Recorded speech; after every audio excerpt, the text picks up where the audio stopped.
While it's likely going to take a while before we get any definitive plans on what James Gunn, Peter Safran, David Zaslav, and the rest of the company are going to do with the DCEU now, no longer the DCEU, we are getting some rumors concerning Man of Steel 2, a project a lot of us probably thought we would never actually see. It felt like it got shelved in favor of Batman versus Superman, and they went into the Justice League, which is supposed to be 2 movies, then 1 movie, then Henry Cavill was gone. But now Henry Cavill is back, and I don't believe it was coincidence that he went out there, announced his return, made the cameo in Black Adam, and all of a sudden James Gunn shows up as well. It's clear that Superman is an enormous priority for David Zaslav and Warner Brothers Discovery. He's been talking about DC Comics characters in general for quite some time, but he's been talking about Superman very specifically, essentially since day one of taking over the job. And it sounds like we're going to get something that I don't like. I don't know about you guys, but I do not like the current crop of soft reboots, where basically you take familiar characters, familiar elements of the characters, but then you kind of ignore all the stuff that you don't want, so you can actually just tell a story free from the constraints of like audience expectations that came with like the original story. You want your cake and you want to eat it too, is basically what a soft reboot is in my mind. It kind of feels like, I guess if we're just being honest, that the upcoming Flash movie will be a soft reboot for the DCU. They will take the elements that they like from the DCEU, the characters that they like, maybe the actors that they wanted, but we're going to get a different universe, and it sounds like we're going to get different origins of those characters, specifically Superman. According to rumors, Man of Steel 2 will treat the origin of Clark Kent differently than portrayed in Zack Snyder's 2013 movie. Specifically, Henry Cavill will no longer be portrayed as having killed General Zod. While there are a few details available as of yet for Man of Steel 2, we know Henry Cavill is eager to steer Superman in a more positive, hopeful direction. And that was really my big takeaway, hearing from Henry Cavill talking about returning as Superman in the newly formed DCU under the newly formed DC Studios, that he wanted a new direction for Superman, a more hopeful vision that more aligned with the comic book version of the character. Man of Steel is technically a well-executed film. It looks beautiful. The sound is good. There's some amazing action scenes in there, but it doesn't quite feel like Superman, and I believe Henry Cavill knows that as well. And I, for one, like many people, have been champing at the bit to actually see Henry Cavill portray a real version of Superman, not one that was encouraged by his father to perhaps let people die so people don't learn your secret, and then actually let your father die for no reason in front of everybody, and then obviously killing General Zod, which has happened in the comic books. There's no denying that. But Superman has done a lot of things out of character. DC Comics canon is fluid. Let's put it that way. They do a lot of strange things with the characters, especially right now. Obviously, Superman killing Zod and a couple other people happened quite some time ago. And I don't think that's the interpretation a lot of DC fans and Superman fans actually wanted of the character. So I'm pretty excited about this. I think making the changes is probably pretty smart, but why do a soft reboot even? Why not just reset the whole damn thing? I understand they've spent a lot of money on The Flash. They probably put in hundreds of millions of dollars into that movie for it to wipe the slate clean so they could do something and go in a new direction with the DCEU at the time. Now, obviously, it's the DCU, but bring the actors back and just restart over. Nothing really worked in the DCEU as far as being shared and connected. There are a couple of projects here and there that were pretty darn good.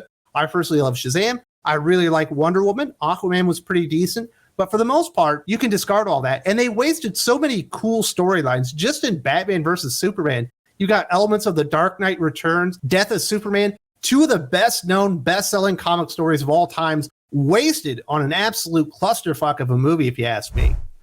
Man of Steel 2 has been one of the more mysterious potential projects for the DC Universe, with it being uncertain for years whether Henry Cavill would even be returning to the role. However, it seems that after the events of the Ezra Miller-led Flash movie, Superman will not be quite the same character we know in modern DC movies. For a long time, it seemed like Henry Cavill was drifting to other franchises like Netflix's Witcher series and Enola Holmes, but he now seems reinvigorated to play the last son of Krypton once more.